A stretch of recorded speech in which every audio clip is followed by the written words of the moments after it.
Hey, welcome back to Around the Wheel. My name is Brett Tkacs, and today's discussion point, I'm going to go through an email that was sent to me by Tyler. Tyler is looking for a new motorcycle, and he had some basic criteria that he was hoping to find in a new bike. Now, I was hoping to do this chat session or this ramble session a couple of weeks ago, but I really kind of got deep in the weeds. He rides an old 2001 F650GS. That's the old single that BMW put out, and he wants to do an upgrade on this.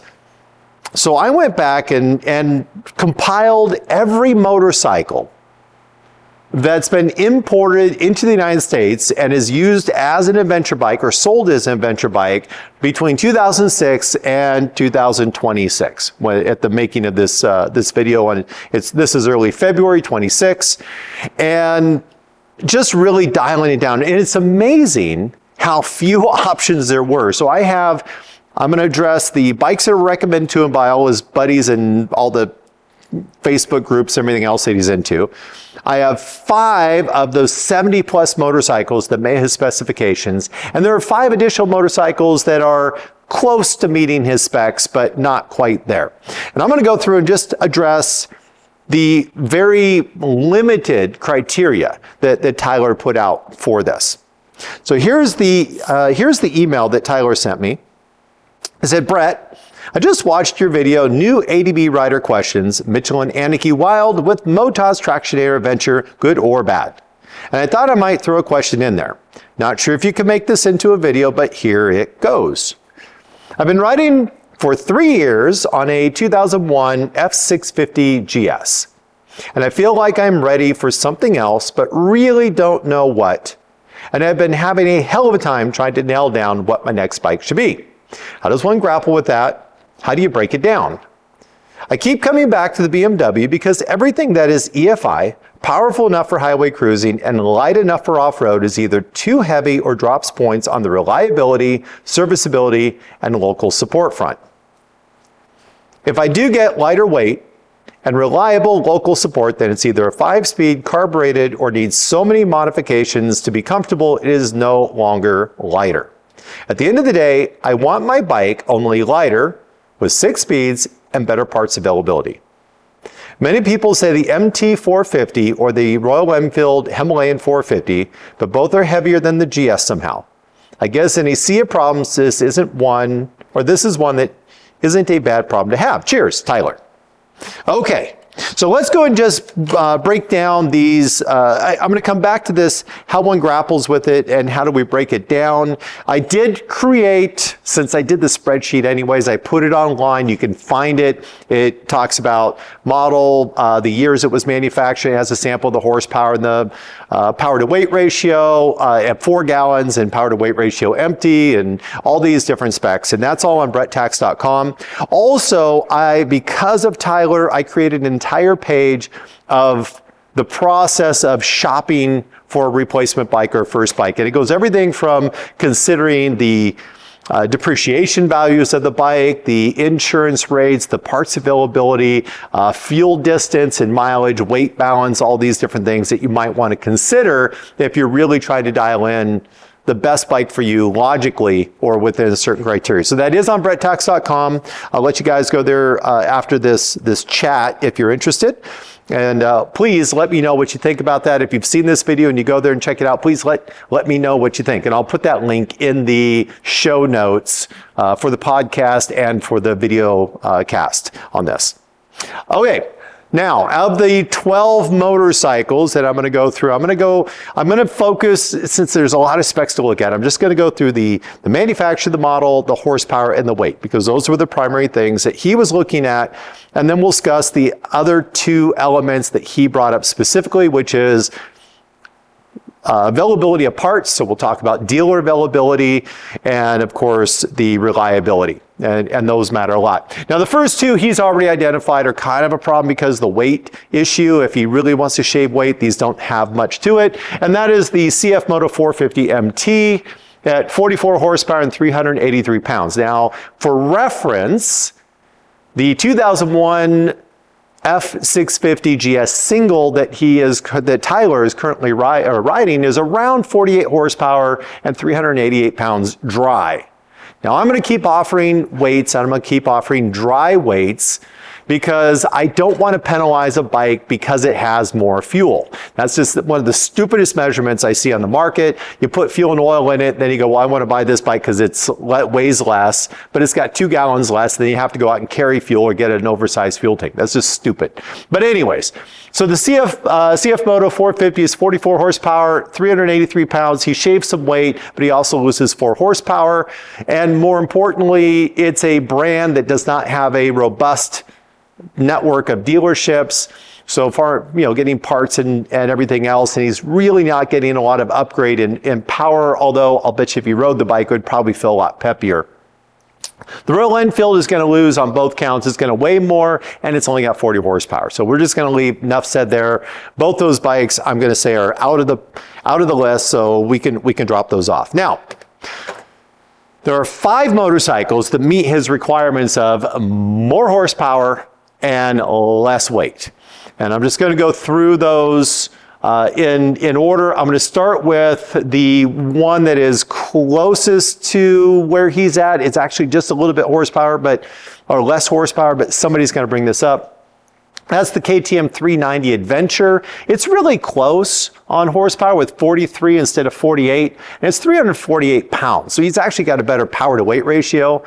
Tyler weighs 245 pounds, so that's gonna affect that power to weight ratio once you add that in, and that KTM is gonna drop off the list. So let's just say it's just not a big enough gain if he goes that way. So the KTM 390 is out. Now, the perfect motorcycle for him on a spec sheet is going to be the Cove 800X. This bike's got more horsepower. It's at 95 horsepower instead of 48, and it's at 367.9 pounds, so 368 pounds instead of 388.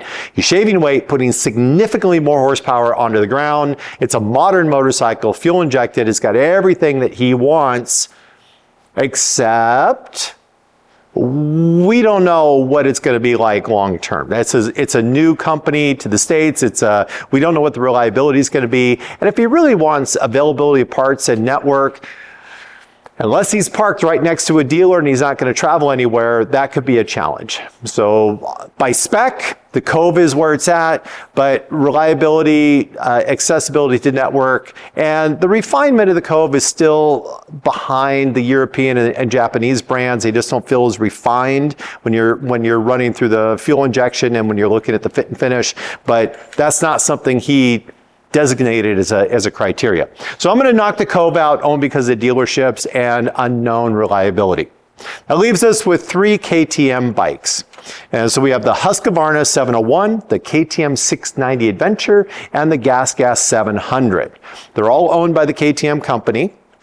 They'll have very similar specs, but keep in mind that although KTM owns all the brand, and even the Husky 701 has KTM stamped on the frame, that doesn't mean you can go to a KTM dealer and get parts, and you may not be able to get service at a KTM dealer.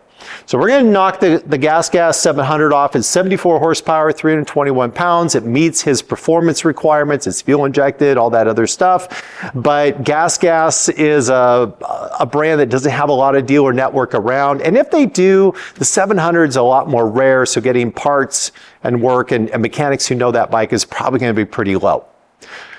My favorite of the 3 is the Husky 701. I think it's got the best ergonomics. It carries fairly decent reliability. There's not a lot of problems with those bikes, but the Husky brand is going to have less dealer network than the KTM brand. So I'm going to default out of the 5 bikes that meets Tyler's requirements. More horsepower, less weight. I'm going to land on the KTM 690 Adventure. It has as far as the KTM brand goes, it's one of the more reliable platforms, and it's been around a long time. There's a lot of parts out there. And KTM has a fairly robust dealer network. There's a lot of KTM dealers around, and this is a pretty popular model, so getting parts isn't going to be too bad. I do think that when he mentions the ability to travel on the highway, I think you'll find this is going to feel a lot more like a dirt bike in its sitting posture. He's going to be a little more cramped. He's not going to have the same wind protection, and the bike's not going to feel as stable as a more dedicated road bike or an adventure bike with more of that. But it certainly meets his requirements. So if he's dead set, if Tyler is dead set, I want more horsepower and I don't want more weight, take a look at the KTM 690 Adventure.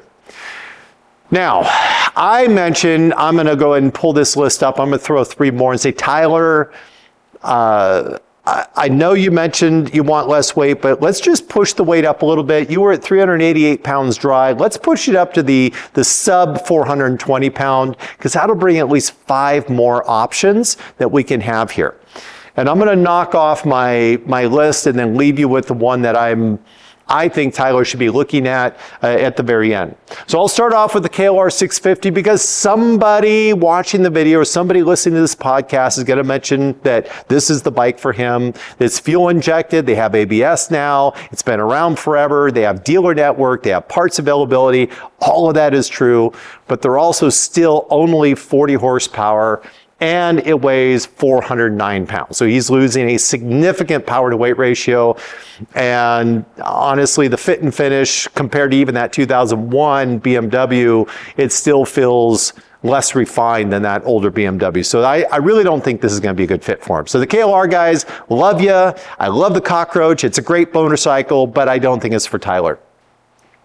The Aprilia Tuareg 660.